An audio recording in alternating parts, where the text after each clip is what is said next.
All right, welcome everyone. We're going to give folks just a few minutes to join. It looks like a number of people are hopping on. We'll get started with our webinar here shortly. Thanks so much for joining us today.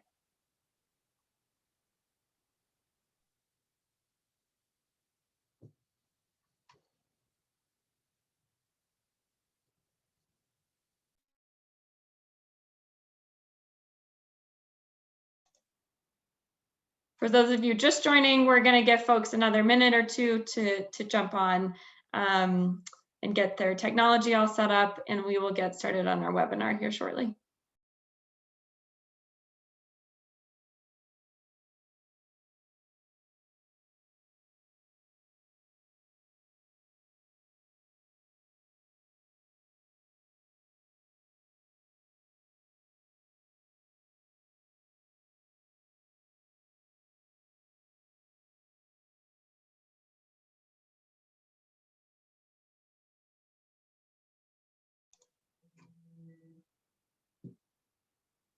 Okay, we'll go ahead and get started. Welcome. Thanks everyone for joining us. My name is Melissa Rary. I work with CDR Associates, and we are on the facilitation team for the Wildlife and Transportation Alliance.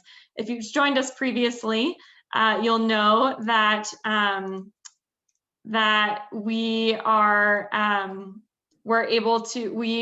we've had 2 webinars thus far, and we're kind of trading off. You'll hear from my colleague Tabor, from myself today, and also engaging our Alliance members who are presenting and will be presenting more today. So if you've joined us already, you know that our first webinar was focused on our Alliance itself, how the Alliance got started, and also talking about what the Alliance partnership means and how we, as an Alliance, work together to collaborate with local entities, with groups, and create a more collaborative statewide forum in Colorado around wildlife and transportation issues. Our second webinar was focused on the West Slope Wildlife Prioritization Study and the in-progress East Slope in Plains Prioritization Study. Both of those recordings can be found on our new website, which I will give you the link to at the very end of our presentation here. And we'll also distribute those along with the recording for today later next week, so you have all of them together. So we really appreciate you joining. And we're excited today to talk a little bit more about specific tools and how you can get engaged and how we want to partner with organizations to move the needle on wildlife and transportation issues and mitigation strategies here in Colorado. So thanks again for joining us. And I do want to give a special shout out to our sponsor, Pew Charitable Trust.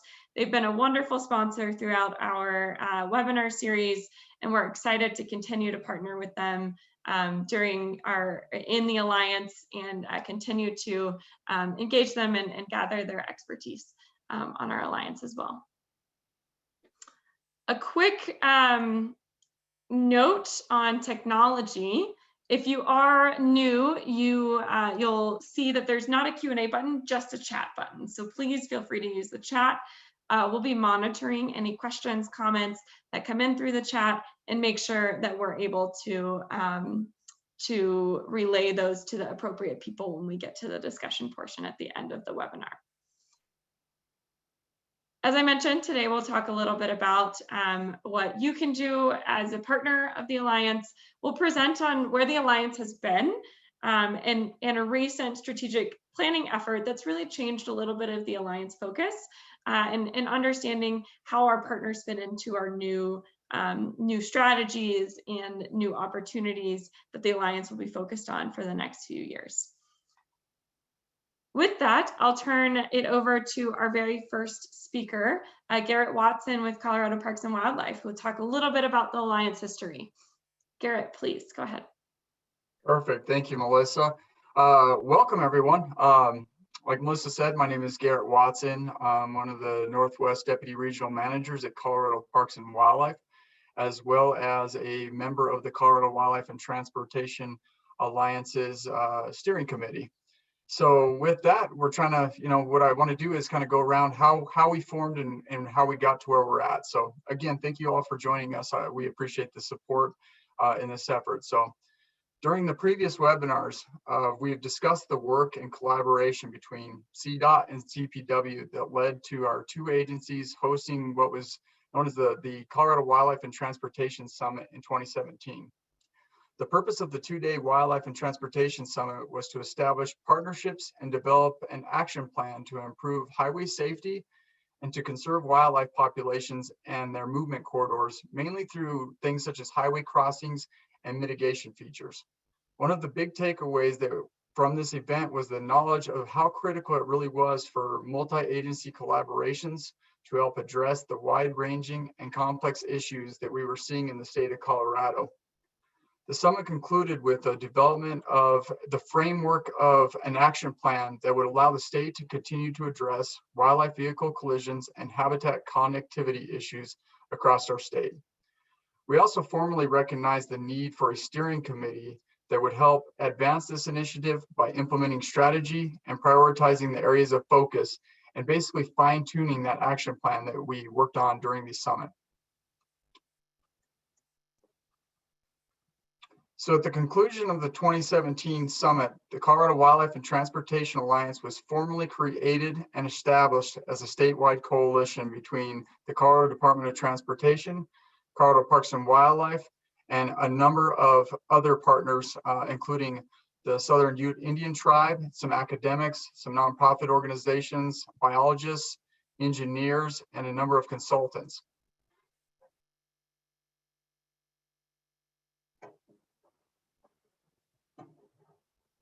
Sorry, I'm having some computer issues here.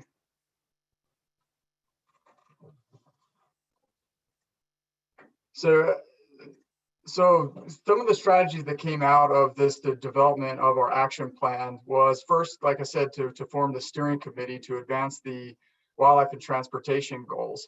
And part of that was to develop operating protocols, kind of form our memberships, and to adopt our strategic mission and vision, which our mission was to provide safe passage for people and wildlife in Colorado. The second strategy for this was the formation of technical teams to kind of advance these and pursue these action items under the guidance of the steering committee and what was developed by the steering committee at the Alliance, as well as to engage partnership entities as appropriate. So with these technical teams, the idea was to have subject matter experts responsible for helping deliver work product and action items. It was also to engage other field staff within our agencies, as well as other subject matter experts that we had within our consulting groups, and to help in more specialized and specific areas to kind of build around and accomplish the subsequent action items and tasks that were created by the action plan.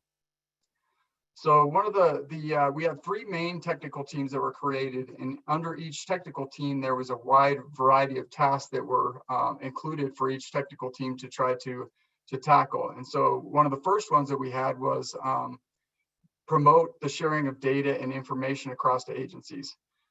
This was to consolidate and integrate existing data and to use the most updated technology to define priorities and develop mitigation solutions for wildlife highway mitigation and to ensure data-driven decision-making. So this technical team was known as the Data and Information Sharing Team. The second initiative, and therefore a technical team that was created, was one of the most important ones, and it was our partnerships and funding. So this technical team was responsible to build partnerships and develop a partnering strategy that promotes the perspective of shared stewardship at a more of a landscape level resource issue-wide kind of tactic. This included wildlife and human health and safety between not only the agencies, but private entities as well. Another task that they had was to determine sustainable funding to support staff engagement and to increase the staffing to advance the initiative and ultimately to implement the wildlife highway mitigation priorities for the state of Colorado that are promoted by the Alliance. The third technical team that was created was our education and outreach team. This team was to kind of begin to raise awareness of wildlife and transportation issues in Colorado and strategies for what we would do to be minimizing those impacts to wildlife populations and improving driver safety with the ultimate goal in mind. This was to engage the broader community in problem solving. So there was a lot of available strategies that we were looking at to minimize those impacts. And so their goal was to really engage those stakeholders and other citizens in Colorado to kind of get involved and see the problem holistically and figure out how we could leverage the most effective way to address this issue.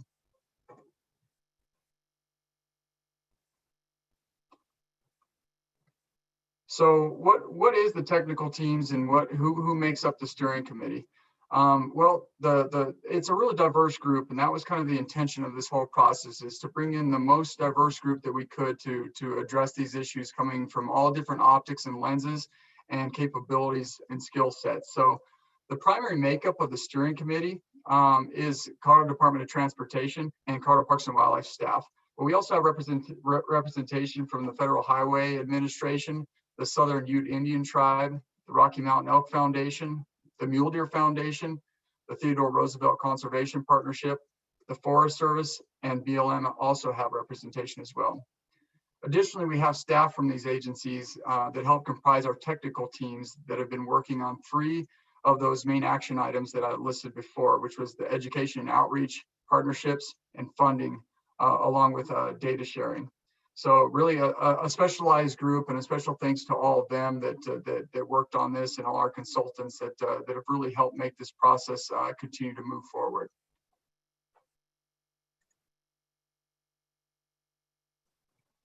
So, and with the structure that was kind of created, the Colorado Wildlife Transportation Alliance has been very successful. So over the past several years, we have focused our efforts on assisting both Department of Transportation and Colorado Parks and Wildlife with grant writing and submission to help fund research, design, and the construction of several wildlife mitigation projects across the state. You know, one of the main examples of this, and is a huge win for us, is an on-the-ground project success, which was the Wildlife Vehicle Collision Mitigation Project that is currently underway on US 160, just east of Pagosa Springs. This was a huge partnering effort between CDOT, the Southern Ute Indian Tribe, CPW, the National Fish and Wildlife Foundation, Rocky Mountain Elk Foundation, and a private financial donor. This project would not have been made possible without the financial support. For those that don't know, these projects are very expensive in nature, and this project in particular was an $8 million contract that was awarded, of which the Southern Ute Indian Tribe alone contributed $1.3 million. CPW through direct funding, as well as working on grants through the National Fish and Wildlife Foundation, contributed over $1 million. And we also received money from the Rocky Mountain Elk Foundation and $100,000 from a private donor. So there's lots of people that are interested in these projects, and as you can see, there's a lot of money involved with them as well. Another example of this is the State Highway 13 project, which is north of Craig. This was a large partnership between CDOT and CPW, but also included partnerships through funding and collaboration efforts with the National Fish and Wildlife Foundation and the BLM, which incorporated wildlife mitigation with it was wildlife mitigation for a large migratory deer and elk herd in Northwest Colorado. This project alone in total construction is going to be over $25.7 million. 2.8 million of that is direct contracts for wildlife, the wildlife component of this. This project received lots of funding through other mechanisms, and with the support of BLM, not as a contributor, but a lot of support in the grant applications in order to get the funding to make this one possible. So with the Transportation Alliance, a lot of what we do is to provide that statewide voice for Colorado to show our efforts to address the executive order on big game migration protection and wildlife vehicle collision reduction. So we've gone to countless meetings, conferences, and events to raise the visibility of our wildlife issues across the state and promote awareness of the need for more work on this front.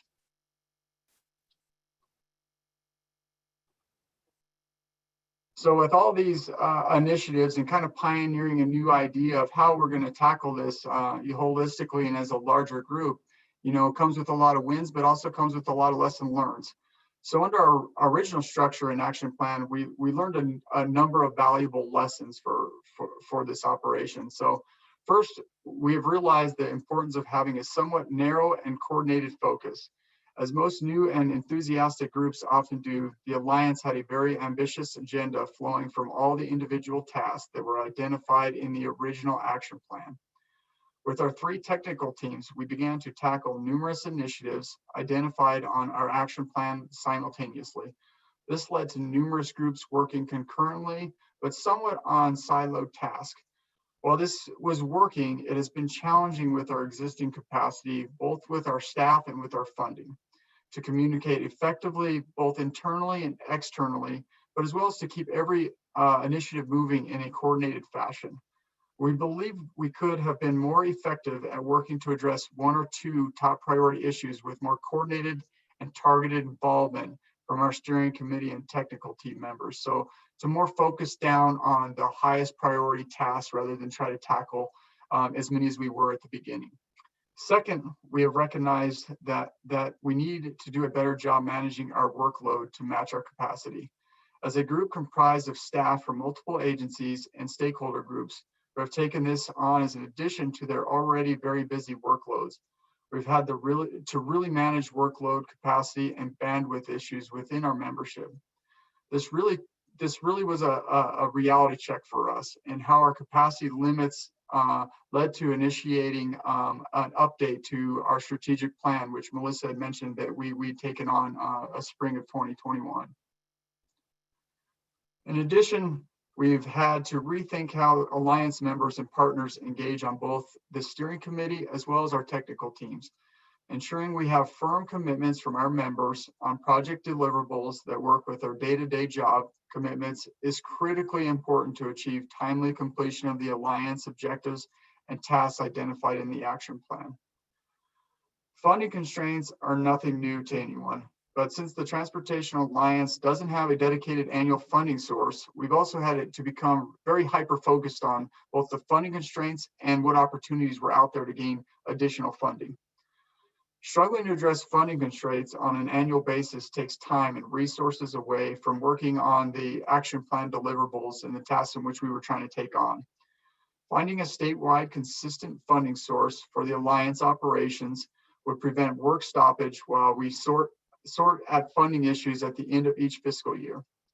On the flip side of all this, when it comes to funding actual on-the-ground mitigation projects, we've learned how to leverage existing sources of funding and make the most of what we have.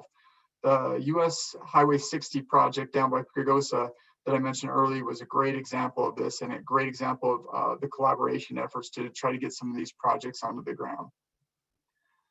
And lastly, we've learned that internal coordination and integration of staff across agencies and between regions within the agencies are both challenging and critical. Both internally and externally, we have learned many lessons, both good and bad, on how critical this communication is to the success of this group and this initiative, including our stakeholders and project partners and the community of folks interested in these issues as a whole. To help with this, CDOT and CPW signed a memorandum of understanding in December of 2019 that requires regular communicated and data sharing between the agencies. In addition to this webinar is an effort for the Alliance to increase our communication with interested stakeholders. And at the end of the webinar, Melissa will be soliciting input on how we can continue to improve our communication efforts and moving forward and get more people to the table and hopefully get more projects implemented on the ground. With this, I have to thank everyone on the Colorado Wildlife and Transportation Alliance for all their work that they've done, to our consultants for keeping this thing moving along. This really is a meaningful effort and one worth pursuing. So I want to thank them for that. And I want to thank you guys all for your time for staying tuned in with us. So I will turn it back to Melissa, who will give you a summary of the results of our partner survey.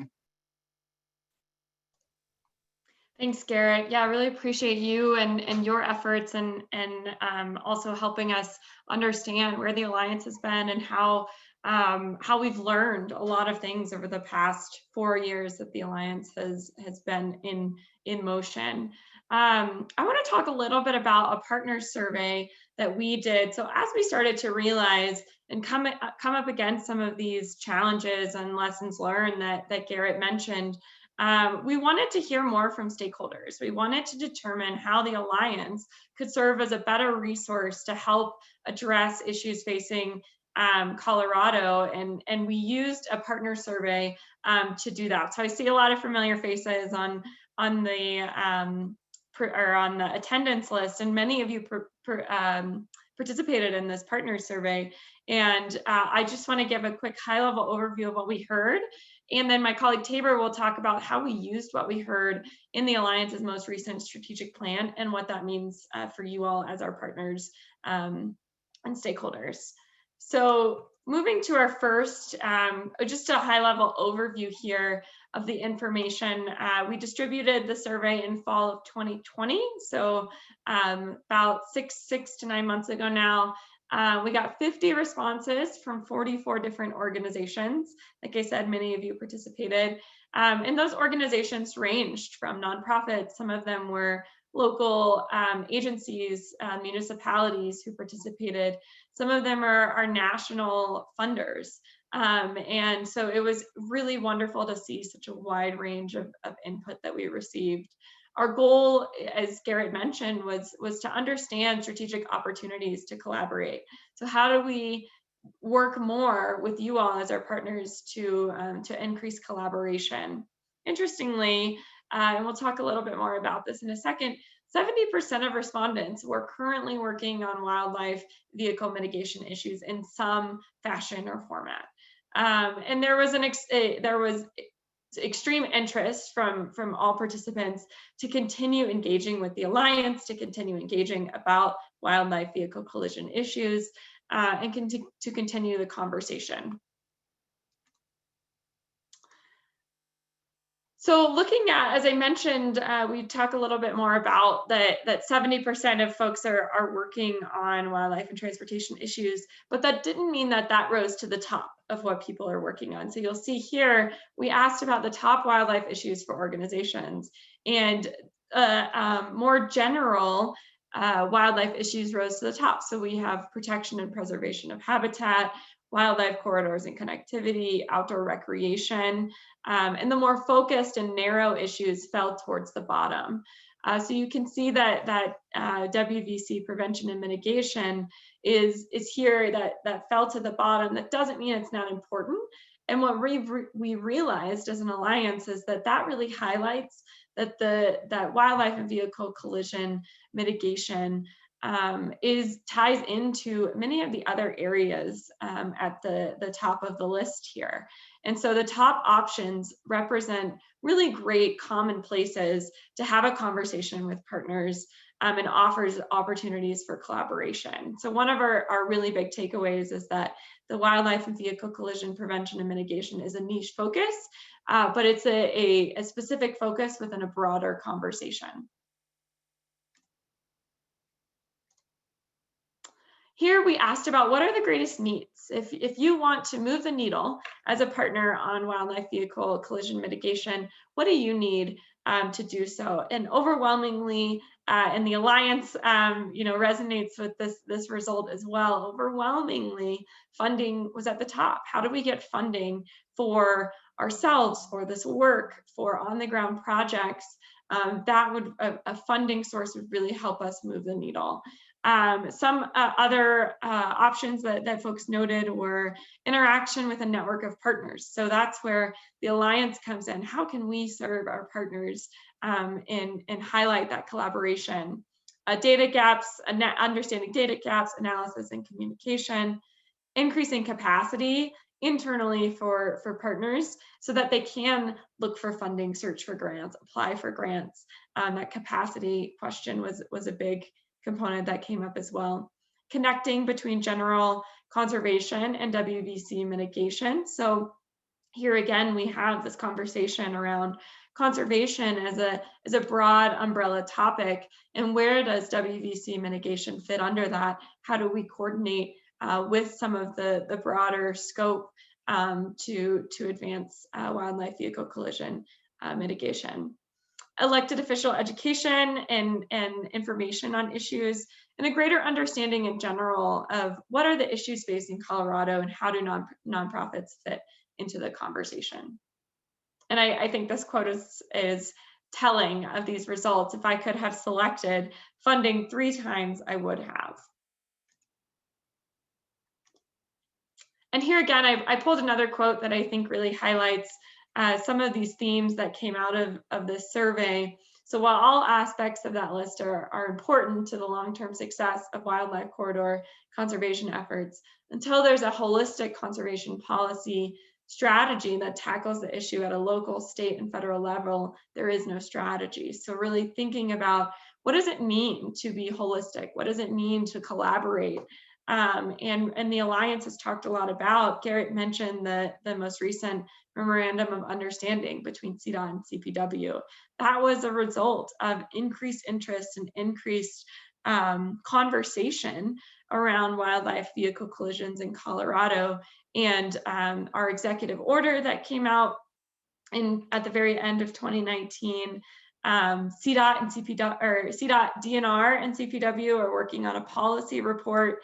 And we also know that the Senate Environment and Public Works Committee unanimously passed a compromise to invest in wildlife crossings under the Surface Transportation Reauthorization Act. So they're looking at over $350 million over 5 years as a competitive grant program to have pilot projects on the ground constructing wildlife crossing structures, including under and overpasses. So there's a lot going on at the state, local, and national levels. And how does our group fit into that more holistic approach and conversation? And finally, just to wrap up the survey piece, in 2021, we started utilizing this input that we gathered and forming it into conversations around a strategic plan for the Alliance. And my colleague Tabor will talk about that in a moment, but some of the next steps that we highlighted and brought through to our conversations in a strategic plan are how do we develop proposals for potential funders? How do we collaborate with partners to do that? What do we plan future events, including networking events and webinars, to underscore this collaborative forum? Do we develop data sharing systems and protocols? How do we expand our current subcommittees and create new ones to include interested respondents? So those who responded that, excuse me, they were really interested in continuing the conversation. What does it look like to partner on specific priority projects or initiatives in specific areas? And what are we doing to develop and coordinate outreach and education initiatives? And if you were a part of webinar number 1, you know that some of our outreach and education materials have really come to fruition in the last few months, working with Colorado Parks and Wildlife. And how do we continue to further those to serve our partners and to serve projects on the ground as well. So with that, I'll turn my mic over to my colleague Tabor Ward, who will talk about our strategic planning effort itself. And I also just want to remind folks, if you have questions for any of our presenters, feel free to type them in the chat so you don't forget them. We'll bring them back up at the discussion here in just a few minutes. So Tabor, please take it away. Thanks, Melissa. Well, as you mentioned, just a transition from the partner survey to our recent strategic planning effort that, again, Pew Charitable Trust sponsored. So another huge shout out for their support on this. They're really dedicated to conserving the landscapes for wildlife, and wildlife vehicle collisions are a big part of that. So there was a huge excitement getting all the partner survey responses. And we also realized that it was time to capitalize on this momentum and really and relook at our strategic plan that Garrett went over. So next slide, please. So based on the input from our partner survey, and our lessons learned, we really decided to streamline the work we were doing. And first strategy to do that was to look at our collaborative forum with our steering committee, our technical team, our partner, and strengthen that, make it more efficient, make it more streamlined, figure out what we needed to do to engage external partners.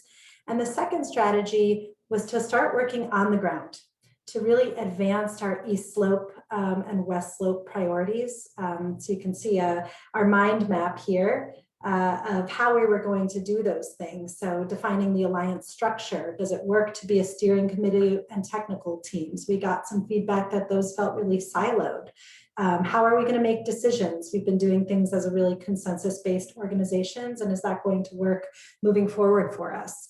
So just looking at the different components of how we were working as a group, and understanding the different roles of our different members.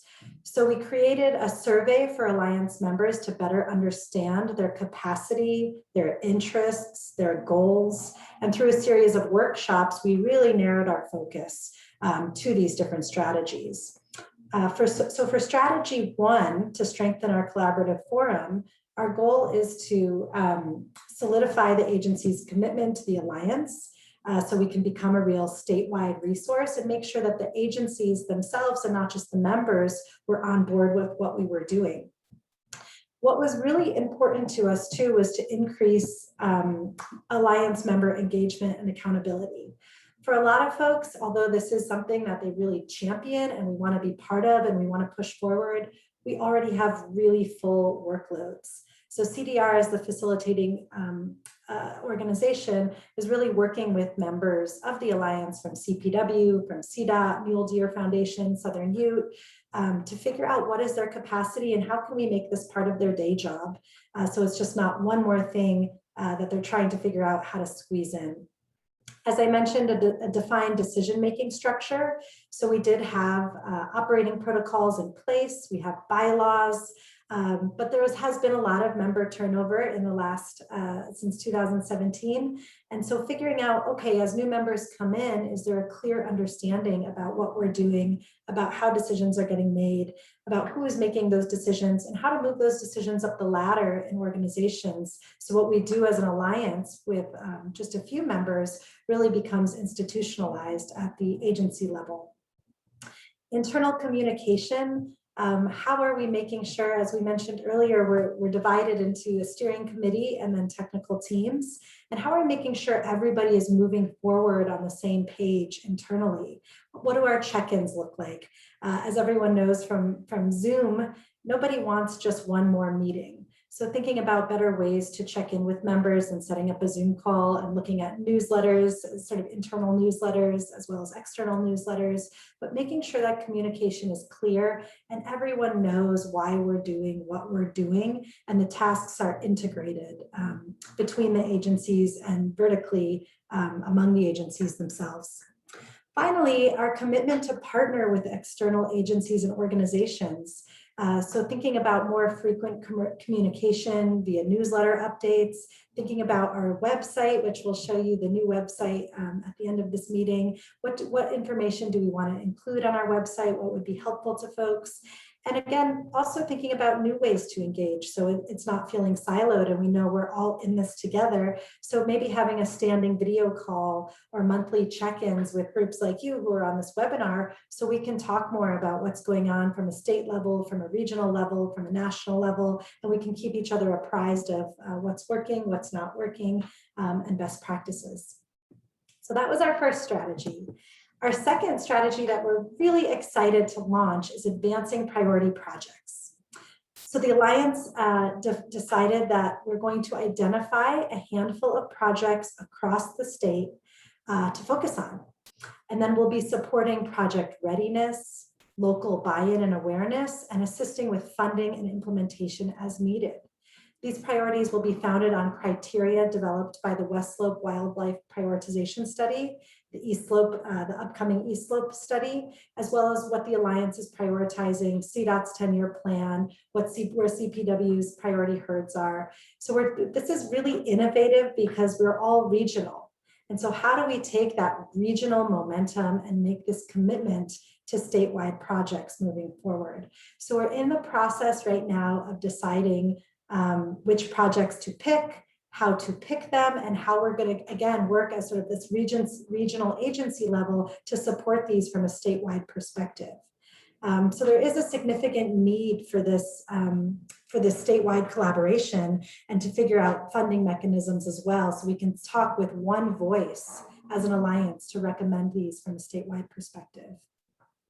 While the Alliance will select a few projects each year to support, there is a lot of need in Colorado. So we're also willing and interested in collaborating with local groups to implement locally supported on the ground projects as well, if there's a specific ask. So we will have our statewide priorities, but we also want to make sure that those dovetail with what's important to the localities who are already working on these issues. So I think I'm going to pull up quickly our prioritization matrix just to give you a sense of how we're doing that. A second here, I'm working on two different screens.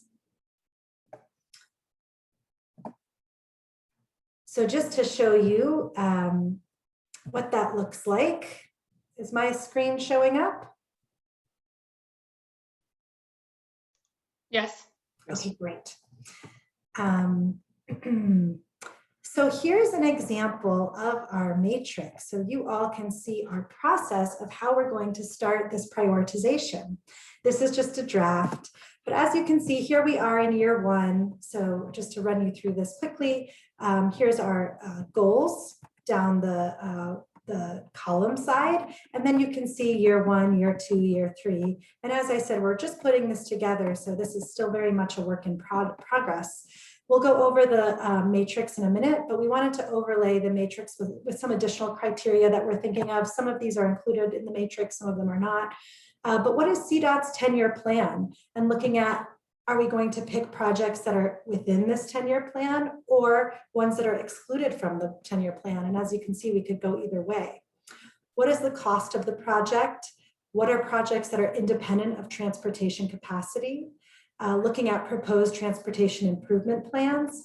How are we incorporating local priorities? What are opportunities for public education and visibility of projects? So it might not be the project that's protecting the most amount of animals, but it might be a great opportunity for education of the public. Looking at herd health, potential for partnership opportunities and funding, of course, and determining how to integrate East Slope projects as well, because that study is not done yet. Once we pick the project, our goal is to support project readiness. And when we say project readiness, what that can mean is scope, budget, delivery, advertisement, and design. So really those technical aspects, partnership, landowner easements, right-of-way, surveys, time frame, and a feasibility analysis. We also have this aspect of how can the Alliance come together to support buy-in and awareness of these projects. So thinking about things like a local implementation challenge, how do we get people on board, website updates, newsletters, communication plans, maybe thinking about local friend groups and chapters, targeted conferences and workshops, and reconciling, again, local priorities with Alliance priorities. And we were just talking a little bit about this monthly stakeholder check-in meetings to keep this momentum going of folks who have been joining these webinars and thinking about special guest talks, topic areas, learning more about what you all are doing as well, creating a two-way dialogue. Demonstrating the need for priority projects, presenting to our TURC, which is an environmental and transportation group, local presentations, again, we would lean on friends groups and chapters, determining policies and local support that are needed, and bringing in our regional transportation agencies like DRCOG. Finally, funding. So identify who is available to fund these projects, looking at some federal, faster HSIP requirements, looking at outdoor regional partnerships, Acres for America. We have a grant calendar and grant writing, and then maybe even creative in lieu and fee mitigation funds. So those are really what we are focusing on to get these projects off the ground. And as I said, the first step is really to figure out what these projects are and then how we're working in this collaborative forum to bring others into to believing in these projects. The second thing I wanted to show you is we've mentioned a couple times the West Slope and East Slope prioritization study. So when we talked about that first step of the matrix, and this is something that there's been a lot of time and effort into. This is our priority status list. And I'm just going to go through this pretty quickly because it's detailed, but we broke things first down into regions, region 3.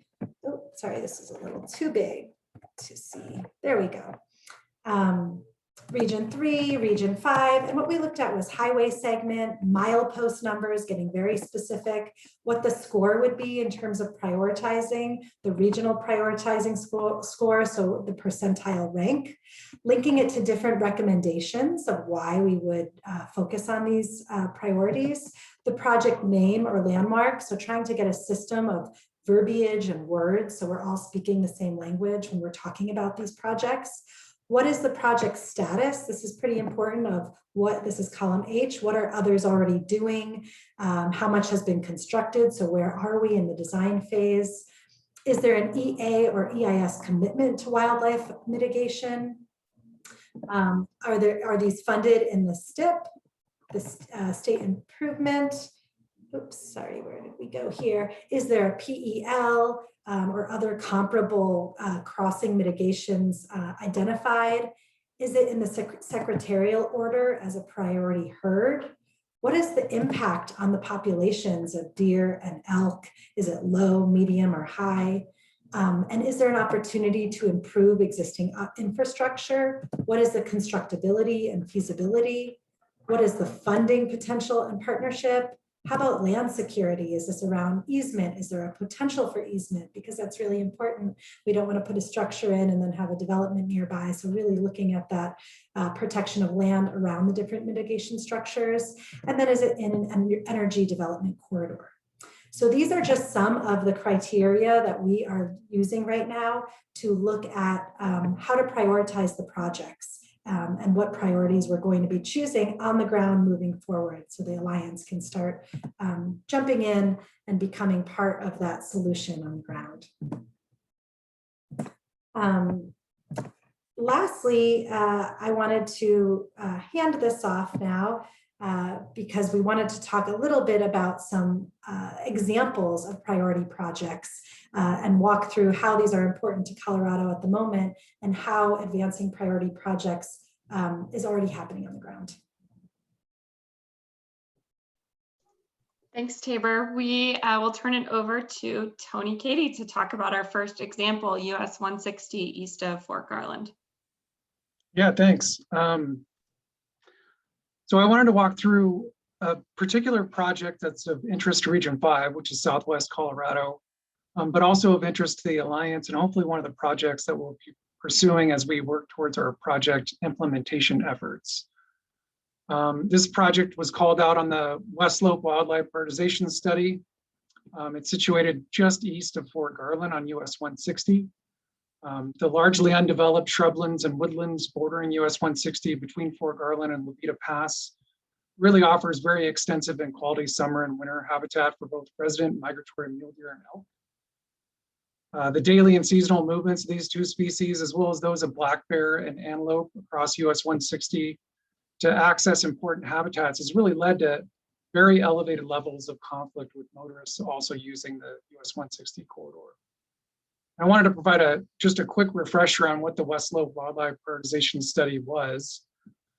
So it provides a little background on the importance of this particular stretch. So the study was finalized in 2019, and it was a research collaboration between CDOT, CPW, and our independent wildlife experts. It was developed to assist CDOT and CPW to make fully informed decisions on where wildlife mitigation was most needed on Colorado's West Slope highways.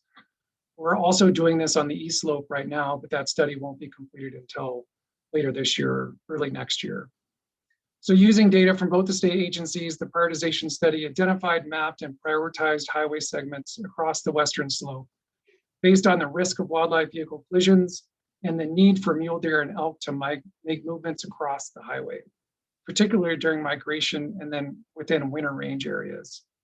So using those criteria, This particular section of US 160, which is approximately located between milepost 260 and 265, like I said, just east of Fort Garland, was determined to be one of the top 5% priority segments in need of wildlife mitigation efforts within my region, which is Region 5 of the Colorado Department of Transportation, or Southwest Colorado.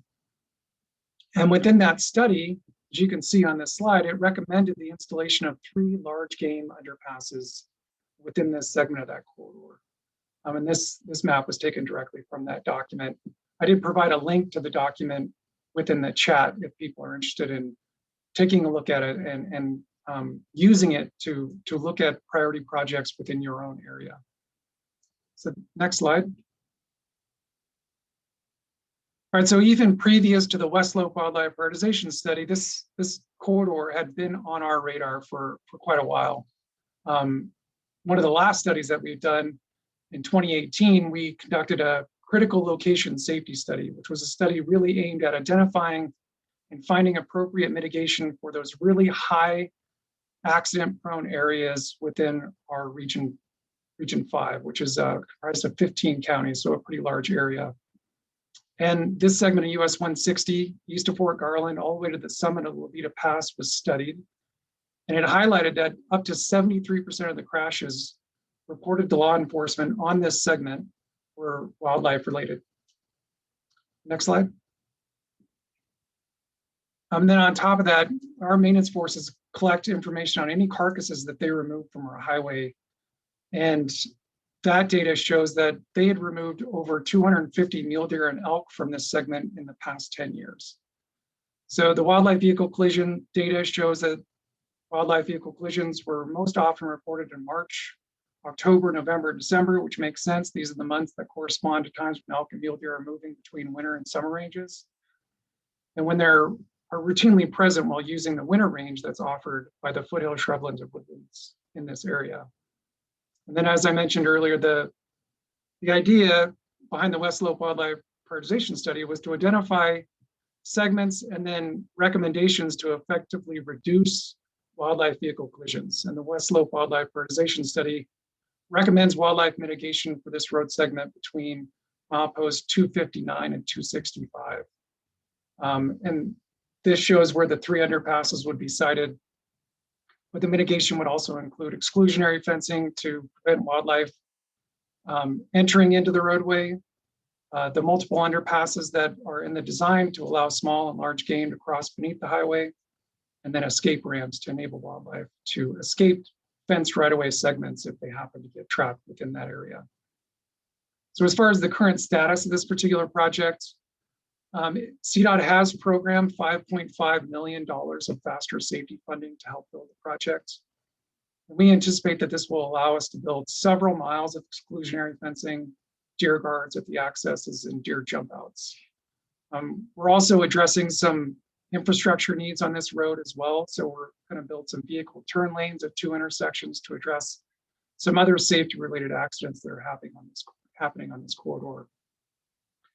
But recognizing that in order to effectively address the wildlife vehicle collision and wildlife movement issues along the corridor, it's going to require some additional work. As part of that recognition, a private donor has committed $375,000 to assist CDOT in hopefully extending the project further east than what our current funding would allow. This donation will go a really long way to getting an additional underpass built in our project.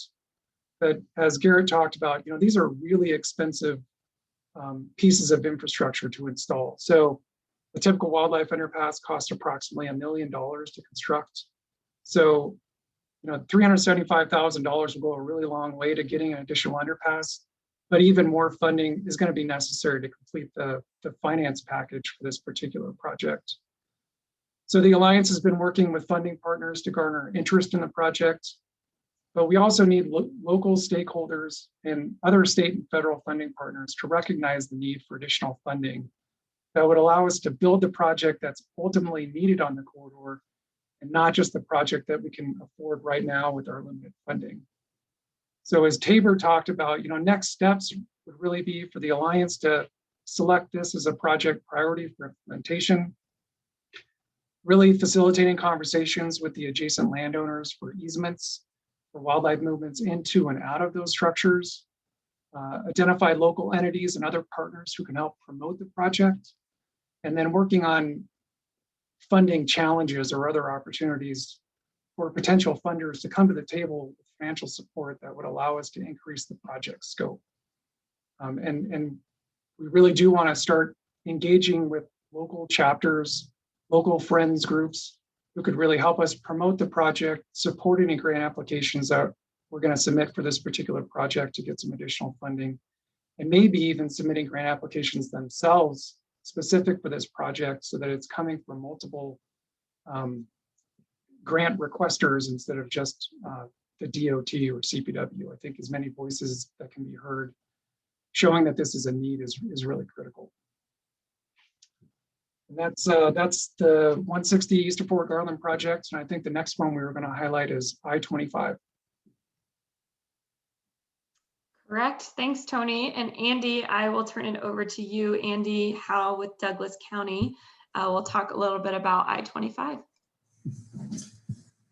Thank you, Melissa. So the I-25 GAP project covers about 18 miles of I-25 from northern El Paso County in the Monument area up through the south end of Castle Rock. The I-25 Pell study was a broader, I think it was something like a 32-mile study, but as funding came available and prioritization within CDOT, kind of floated to the top, they selected the GAP section, that 18-mile section, as I just described. The slide in front of you shows the major steps in the timeline. So in the summer of 17, the Pell study began. October, the GAP project became the early action portion of the Pell study. 2018 in June, NEPA was completed for the GAP. October of 2018, GAP construction began. They reinvigorated the Pell study in October of 2019. It is continuing, and the expected completion date is December of 2022. So just wanted to give you a kind of a context for this project. This is obviously an interstate project. So it's $460 million just going into this GAP portion of this 18 miles. So it's a huge project. And I'll get into some of the details of the wildlife components of it as we proceed. Could I have the next slide, please? Thank you. Wanted to give you some context as to why wildlife was so important in this project. So this is a picture of the Front Range showing the influence and development areas from sort of Fort Carson, Colorado Springs, all the way up through Fort Collins. And you can see that the blue highlighted areas are sort of the development, disturbance, influence areas around many of the municipalities and cities along the Front Range. We've got Fort Collins and Greeley up to the north. We've got Boulder and Denver. Then we get into Highlands Ranch, Castle Rock, Lone Tree. Then there's a significant gap south of Lone Tree and Castle Rock. And then we pick up Monument and Black Forest in El Paso County. It goes down into Colorado Springs and then finally Fort Carson before you get into a little bit of a gap between Fort Carson and Pueblo. But you've got a different regime down there. You've got the Cholla cactus, high desert kind of scenario there with some PJ. Up in the Monument area, north of Monument, south of Castle Rock, we've got more of a high plains and shrub steppe vegetative regime and topography there. So as you can see, there is along the entire Front Range, there's a unique opportunity for wildlife movement through this area. Next slide, please. This is the county's wildlife plan. So this was written about 18 years ago, and every 5 years it gets updated. This has been incorporated into our comprehensive master plan. A county's comprehensive master plan is sort of the philosophy of land use, and the zoning resolution and subdivision resolutions take their cues and their direction from the comprehensive master plan. The master plan does carry the force of law in that the zoning and subdivision resolutions, which are actually the code, require deference and accommodation of the provisions and policies and directives of the comprehensive master plan. So this is now section 9 of our master plan. And we have done a 3-tiered system. So we have tier 1 are regional and county-wide items of significance. Tier 2 is wildlife corridors and habitat blocks within subdivisions or large developed areas. And then a tier 3 would be more of a backyard or individual site plan type of wildlife consideration. So anything that shows up on this map is a tier 1 resource, again, of county or regional significance. So you can see in yellow, the golden color, those are our designated wildlife corridors. The red hash marked areas are our overland connections. So our corridors are typically streams and rivers that are very linear and very well defined. The red hash marked areas are either large terrain features like ridges or hogbacks, or just areas that where there's not a defined linear corridor where wildlife moves. However, we know there's a lot of movement in that area, and we're depicting, a broad, overland passage area. And then you can see the sort of fuchsia purple colors. It doesn't stand out real well. If you look for it, though, you'll see large blocks in the northwest part of the county and the southeast part of the county. You'll see those large blocks. Those are contiguous large blocks of protected habitat. We have tens of thousands of acres protected by our partners, and we have between our partners in the county, I can easily account for $260 million worth of investment over the last quarter century to preserve these blocks of habitat and the wildlife corridors. So this is the context into which this I-25 project went. And if you look at the south part of the county, we've got the black arced arrows. Those are not part of our plan. Those were just added to the slide for effect, but just showing general wildlife movement.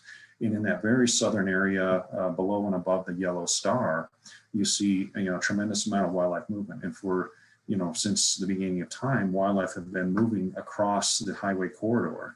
And it's been an at-grade crossing, and there have been a number of road kills over the years, but they have generally had access across the highway. And typically at night, it's a little bit safer when most of the wildlife is moving. Now, with this I-25 project, there will be separated grades by as much as 12 feet. And we could no longer allow just overland wildlife passage because wildlife will be getting trapped on the highway in many locations because of the separated grades. We're having additional lanes, additional traffic, more traffic at night and in different times of the day. So the decisions early on were that we had to put up wildlife exclusionary fencing. Next slide, please. And this depicts a lot of the protected land along the I-25 corridor. So that white line toward the bottom of the picture is the county line between El Paso and Douglas County. And anything in light green is protected habitat. So we've got the Greenland Ranch, the Greenland Open Space, JA Ranch, and then the dark green off to the southwest is the Pike National Forest. So we're just, a couple miles from this protected land to the Pike National Forest, a lot of open private land. So there's perfect access for wildlife to get back and forth between the forest as well. And so you can see we have something on the order of 30,000 acres protected to the east. We have probably 15,000 acres protected to the west, and of course the hundreds of thousands of acres of the Pike National Forest.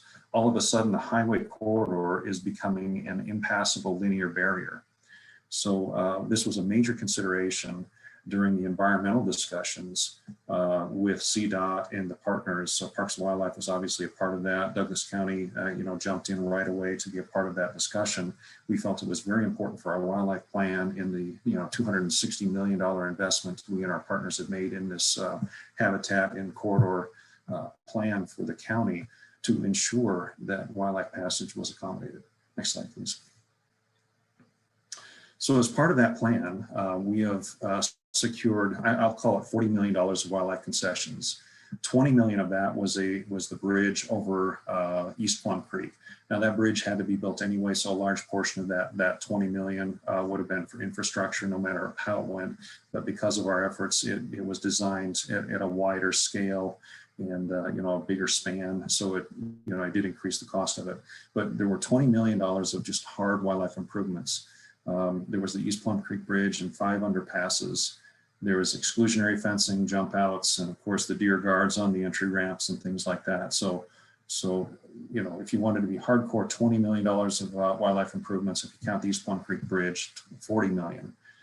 And this went a long way toward securing wildlife passage across the landscape. Next slide, please. This is an example of what those wildlife underpasses will look like. They're very wide, 100 feet wide in many cases or more even. We're trying to get them up to 18 feet high. You remember, 10 to 20 years ago, we were using the openness factor calculations. We've kind of gotten away from that, but they definitely had the openness factor that would be required for elk and the large ungulates to feel safe and just instinctively to trust to be able to pass through those underpasses. Go ahead. Next slide, please. So anyway, but with all that protected land to the south, we realized that we had a roughly 4-mile section that had no underpasses. The topography is a little bit higher here. It wasn't conducive to an underpass, and we really felt like we needed an overpass in this location. Go ahead. Next slide, please.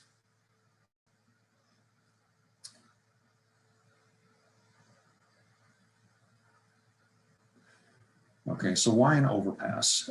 Again, the terrain is better situated topographically for an overpass than an underpass. So we just didn't have the low ground on either side. We had higher ground.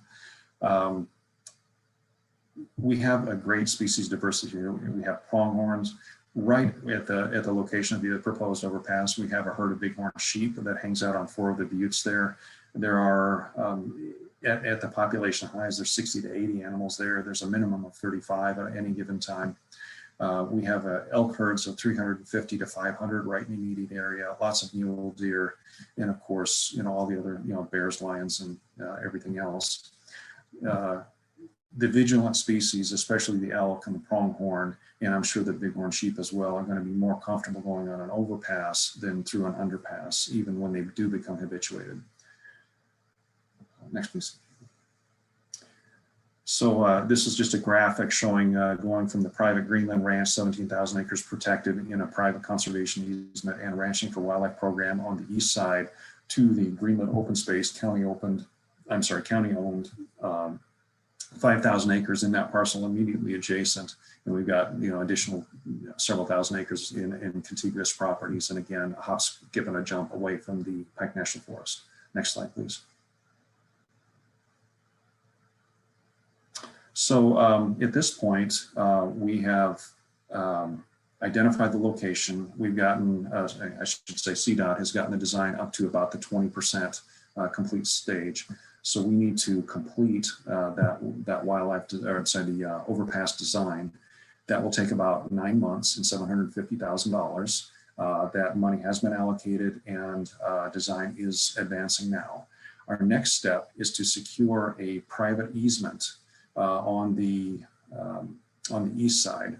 You know what, I think we forgot to throw that slide in there, I apologize, but we need approximately 2.3 acres on the east side. On the west side, it's county owned, and that's just a given. We can, grant a, license agreement or something easily to allow CDOT to build their, the exit ramp and the grades and the grading and things like that we need on that side. On the east side, it's in private ownership, and we have to work with a billionaire landowner to secure that. Some of their lower level staff have been a little bit resistant to it.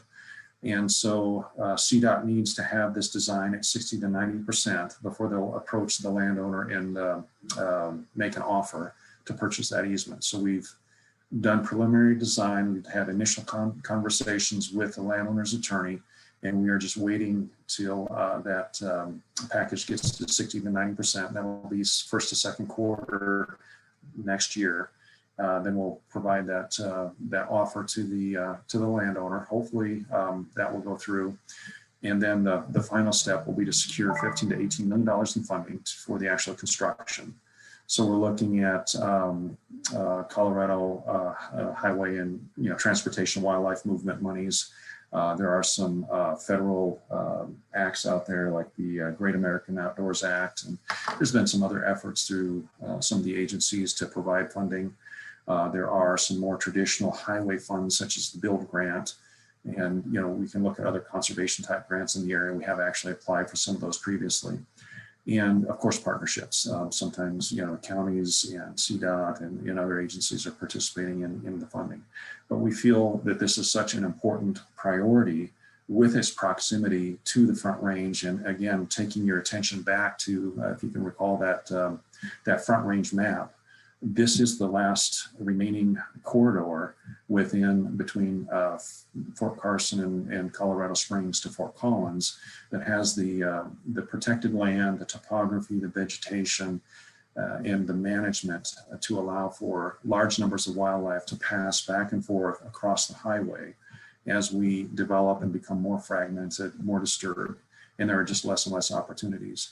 So Douglas County has placed a high priority on wildlife management and maintaining the populations of wildlife and ensuring that they have large contiguous blocks of habitat in which they can accomplish other life functions between breeding, calving, and fawning, critical winter habitat, the different areas where they're going to be birthing or rearing young, and feed in the different seasons, and of course, winter and escape shelter and things like that. So we have been prioritizing these things. It's become very important. And this project, while I-25 was a problem, presented a problem for wildlife mortality with roadkill in the past, with the increasing traffic, the increasing hours of the traffic, the wider lanes, and now the exclusionary fencing, it became an impermeable barrier without these provisions. So Douglas County, jumped in here. We were just one of many partners, but I just wanted to kind of bring out the point that because Douglas County had a wildlife plan that we've been implementing for 18 years, and because the county had prioritized conservation for the past quarter century, and we had a lot of efforts ongoing. One, we triggered some of the federal requirements through, I probably will get the lingo wrong, but the 4F and different things through federal highways and different legislation that had to accommodate some of these things, but also just generating the goodwill with CDOT, with CPW, and the other agencies that are either conservation focused or have an interest in conservation. We were able to be a partner at the table and gain probably more concessions than we would have been able to otherwise if we hadn't had this plan and had the forward thinking. So I would like to encourage others that may be listening that these plans are very important, and you can certainly get together with interest groups in the area, whether they be formal governmental organizations, quasi-governmental entities like metro groups, or just private interest groups and organizations. I think this has been really helpful for us, and I know it will serve you well moving into the future. Thank you. Thanks so much, Andy. Really appreciate that background and context and the juxtapositions and similarities between Front Range and I-25 and Tony's example on 160.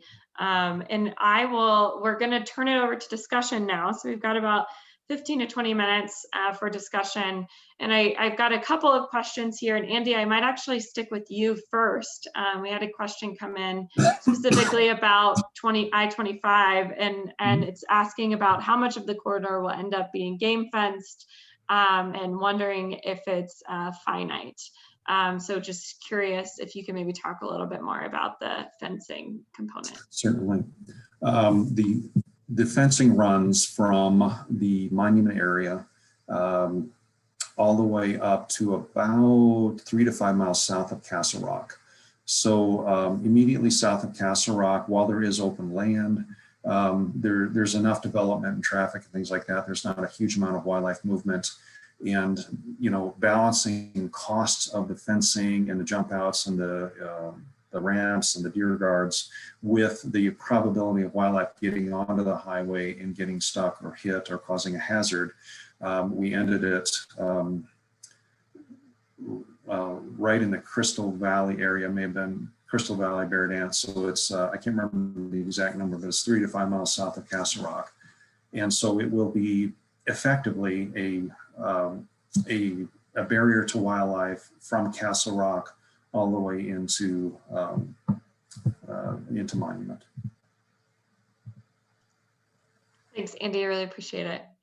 Okay. A couple other questions that we got. So one question about how do we get our byways onto the agenda for a study? So I think this is asking about how do we include the byways in the studies? I don't know, Julia, are you the right person to answer that question, or is it Tony? Maybe I'll turn it over to you guys and you can duke it out for who wants to answer. Well, I guess just a simple answer to that question is the West Slope Wildlife Prioritization Study looked at every state highway in the western part of Colorado, including our byways. The East Slope will do the same for the East Slope and the Plains.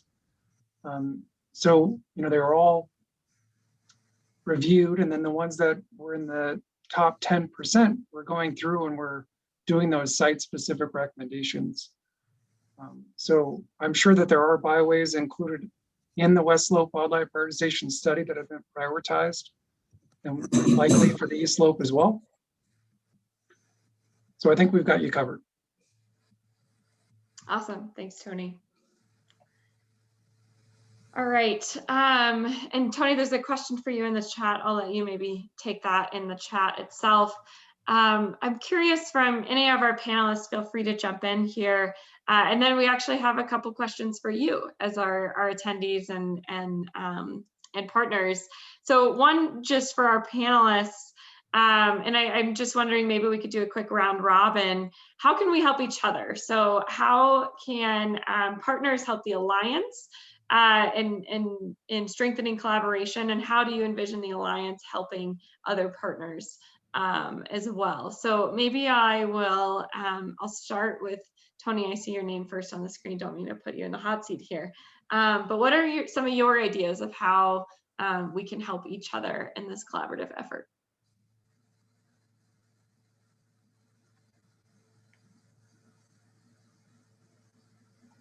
Well, you know, I like the concept that someone posted in the chat and that we've been talking about with the Alliance, which is really getting local chapters engaged and talking about projects, talking about regional priorities, focusing that conversation on local land use planning. You know, great example was just talked about in I-25, where the county has a land use plan that incorporates wildlife that, you know, should be focused around movement patterns for wildlife, which is where we're siting our underpasses. So it really ties everything together really well. And having wildlife crossings being kind of the focal point for the conversation to really then direct it out to local land use planning is important. And local chapters, local friends groups, local organizations really have a big role to play when talking to local land use planners about wildlife considerations, when we're talking about zoning, when we're talking about implementing large infrastructure projects, and how they all work cohesively together.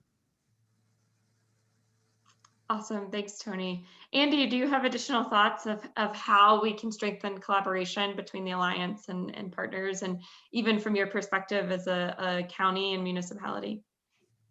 You bet.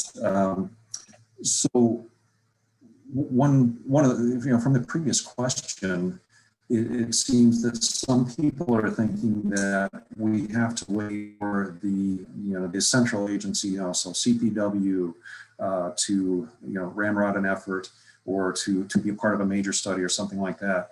You don't have to do that.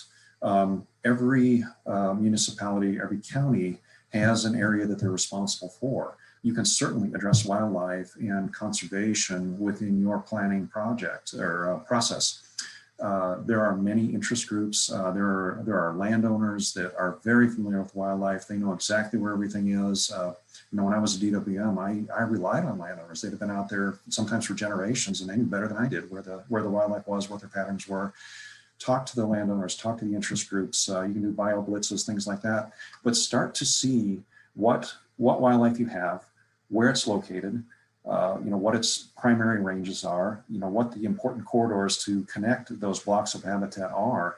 Start to map that out. It can be very rough at first. It can be, you know, guess. You can, you know, put something down on paper or GIS, whatever you happen to use, and then continue to refine that, talk to different groups, different experts or interested parties, say, hey, what do you think about this? You're a subdivision up in this area. What are you seeing? Does this mesh? Refine this for us. And you can create the same type of plan. This didn't happen overnight for us. We just took steps and started incorporating. We did something, and you can all do something. And it's really served us well because not only did we have the plan, but it directed our efforts. And so the monies that we have for land acquisition, we targeted gaps in the connections between, thousands, tens of thousands of acres of protected habitat in the Pike National Forest. We targeted underpasses, and we approached CDOT on certain things. So we knew like State Highway 85 was going to be built. We said, hey, we need these underpasses here. We knew what we needed already. And we were able to initiate and lead that discussion rather than being surprised at the last minute, not having the data or the understanding and not really being able to secure what we needed. Thanks, Andy. Yeah, I love that everyone has the ability to do something. And as Tabor mentioned, we're really open to those conversations with local groups. If there's any way that the Alliance can support your conversations locally, let us know. I've got my contact information at the end of the presentation, and do feel free to reach out. What about from our other panelists? We've got a number of other Alliance members here on the call as panelists from CDOT, CPW, TRCP. Does anyone else want to jump in, have ideas of how we can help each other in this effort?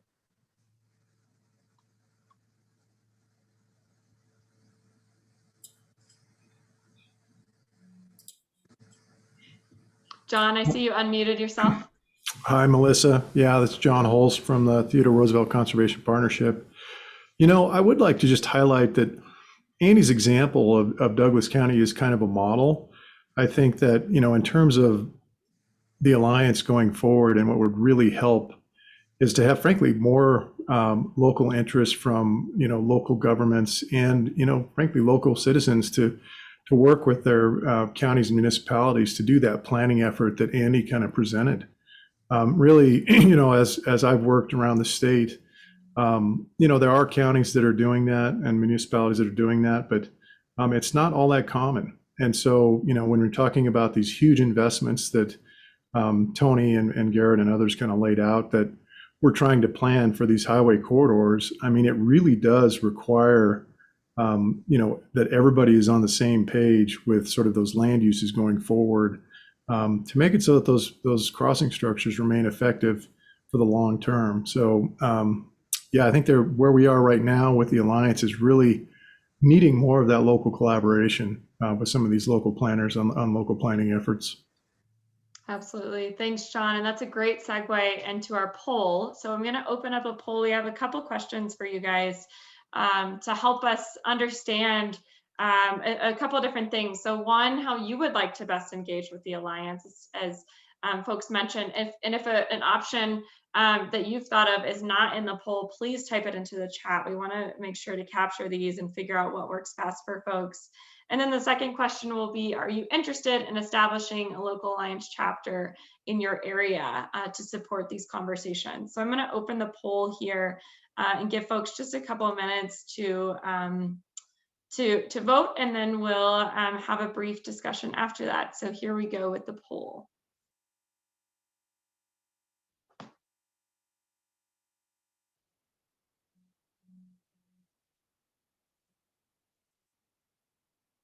We'll just give folks a couple minutes to answer as we're thinking through the best ways that we can engage with you all, and also how we can support local initiatives as well.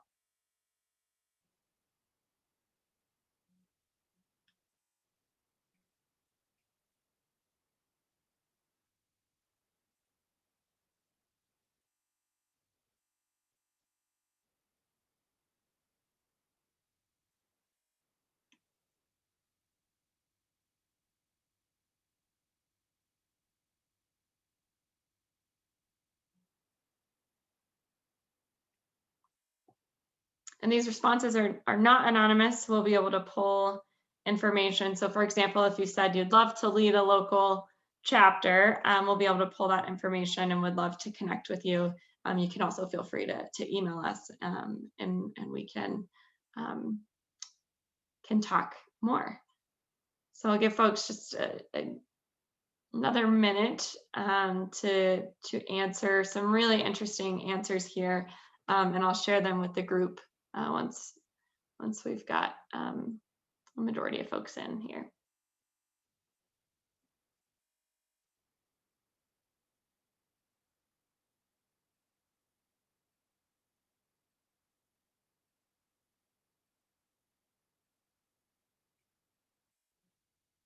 Okay, I'm going to go ahead and end the polling. I'll share the results with folks. So our first question was, how would you like to engage best with the Alliance, and what do you have the capacity for? People really would like email updates. And some folks are really interested in an idea that the Alliance has been tossing around, which is holding monthly or regular. We know that monthly can get a little busy, but regular meetings to discuss projects and priorities. There's also an interest in collaborating with the Alliance to advance one specific priority project, maybe in local areas. And there's also, someone had mentioned other. If you do have other ideas, please feel free to type them in the chat. We're more than happy to capture those. And then, are you interested in establishing a local Alliance chapter in your area? One person did mention that they would love to lead a local chapter. We'd be really excited to connect with you and talk more with you about that. And a number of you also mentioned that you'd be happy to participate, might not lead, but would be excited to participate locally in the Alliance efforts. In closing, we just have a few minutes here. I want to see any reactions first from our panelists on any of these results. This is really helpful for us, I will say, as we start to think about, Tabor mentioned strengthening this collaborative forum. So we start to think about strengthening that conversation. How do we best pull each of you in and engage you? Now that you've attended the webinar, you'll be on our list of outreach. And so we want to make sure that we're doing that in a way that works for you and also gets you the information that you need in order to best engage with the Alliance as well. Okay. So to wrap us up in the last couple minutes here, I want to quickly note that we're super excited to launch a new website. The old website, we're working on getting the domain to forward to our new website. But if you want to see our new materials, you can go to coloradowta.com. Our new website's live. It has a bunch of information. I know a number of you have requested additional resources, information in the chat. If you go to the website, this Get Involved tab, it has a resources page. There's a lot of resources there, including the West Slope Wildlife Prioritization Study, information about some of the policy documents that have come out in the last few years, the secretarial order, the executive order, et cetera, and education and outreach resources as well. So please do encourage you all to check that out. You can see a little bit more about who the Alliance is, what we do, what are some of the success stories. We've mentioned a lot of them in our webinar series here, and we want to highlight those on the website. So please do check it out. Let us know what you think. Feel free to contact us. And here, as promised, my contact information, if you want to continue the discussion, if you want to engage the Alliance and talk about a specific project, or you have ideas, feel free to reach out. You can contact me directly. My email is mrary@mediate.org. Do feel free, as I mentioned, to let us know if you have any questions, comments, thoughts. We're super excited that you all attended our webinar series and you were engaged in the Alliance work. We're really looking forward to this new strategic plan and engaging you all in these local conversations. So with that, I'll see any of our panelists have any final words for folks before we log off here.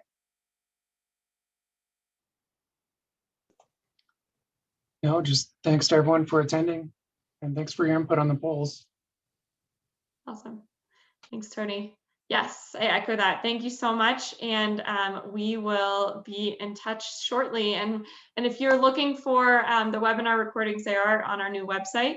And this webinar recording will be uploaded there shortly, likely next week. And I'll type the website in the chat so you all have that as well. All right, thank you everyone, and we will talk to you all later. Have a great afternoon. Thanks, Melissa.